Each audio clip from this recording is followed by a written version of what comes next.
Hi friends, welcome to series daily vlogs. ఈరోజు కొబ్బరన్నం ఎలా చేయాలో చూపిస్తానండి. చాలా టేస్టీగా ఉంటుంది. మనకి కొబ్బరి చెక్కలు ఇంట్లో ఎక్కువ ఉన్నప్పుడు కూడా ఇలాంటి ట్రై చేయొచ్చు. టేస్ట్ కూడా చాలా బాగుంటుంది.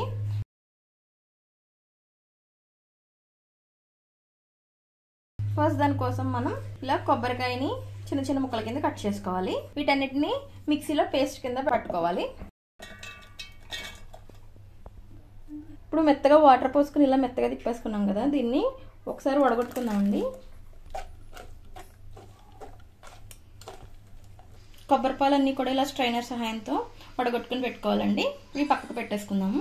కొబ్బరి అన్నం కోసం బాస్మతి రైస్ తీసుకున్నాం అండి. ఫస్ట్ దానికి హాఫ్ అన్ అవర్ సేపు నానబెట్టుకోవాలి.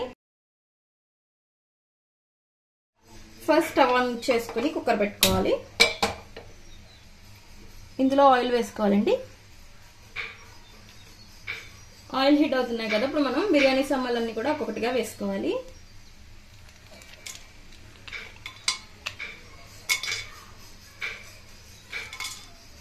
ఇందులోనే బిర్యానీ ఆకు కూడా వేసుకుందాము. ఒకసారి బాగా ఫ్రై చేసుకుందాం.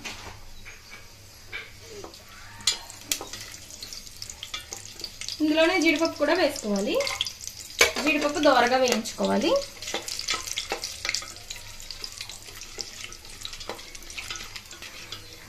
జీడిపప్పు గోల్డెన్ బ్రౌన్ కలర్ వస్తుంది కదా, ఇప్పుడు మనం ఇందులో కట్ చేసుకున్న ఆనియన్స్ వేసుకున్నాము. సన్నగా పొడవుగా కట్ చేసుకున్న ఆనియన్స్ ఒక 2 వేసుకోవాలి. సన్నగా పొడుగ్గా చీల్చిన పచ్చిమిర్చి,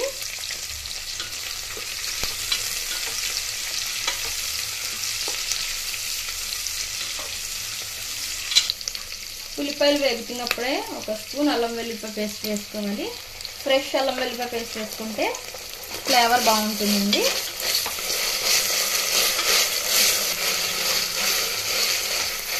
అల్లం వెల్లుల్లిపాయ పేస్ట్ పచ్చివాసన పోయేదాకా వేయించుకోవాలి.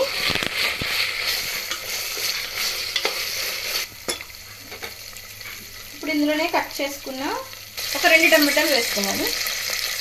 ఒకసారి బాగా కలుపుకోవాలి.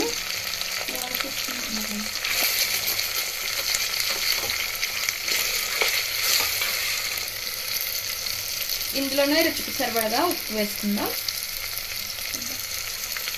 కొంచెం బిర్యానీ మసాలా కొంచెం వేసుకోవాలి.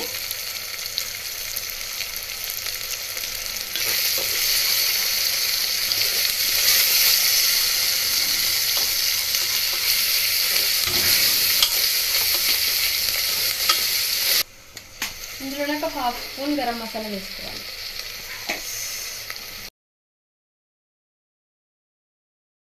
ఇందాక నానబెట్టుకున్న రైస్ ఉంది కదా, అది వేసుకోవాలి.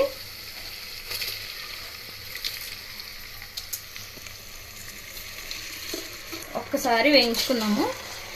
ఇలా మనం రైస్ కనుక ఆయిల్లో వేయించుకుంటే కొంచెం పొడిపొల్లాడుతూ వస్తుంది.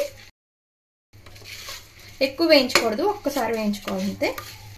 మనం ఏ గ్లాస్తో అయితే రైస్ తీసుకున్నామో ఒక గ్లాస్కి గ్లాసున్నర వాటర్ పోసుకుంటే సరిపోతుందండి. నేను 2 గ్లాసులు బియ్యం తీసుకున్నాను.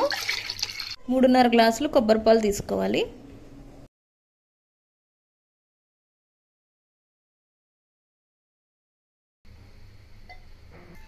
ఒక్కసారి మిక్స్ చేసుకున్నాము.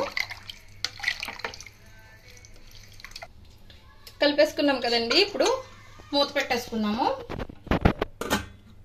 3 విజిల్స్ వచ్చేదాకా ఉంచుకోవాలి. కుక్కర్ 3 విజిల్స్ వచ్చేసినాయండి. మూత తీసుకుని చూద్దాము.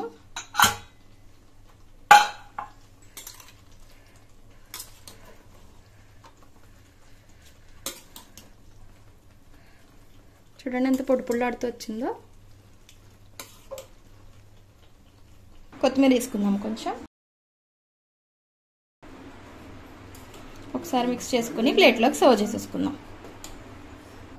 ఇంతే అండి, టేస్టీ కొబ్బరి అన్నం రెడీ అయిపోయిందండి.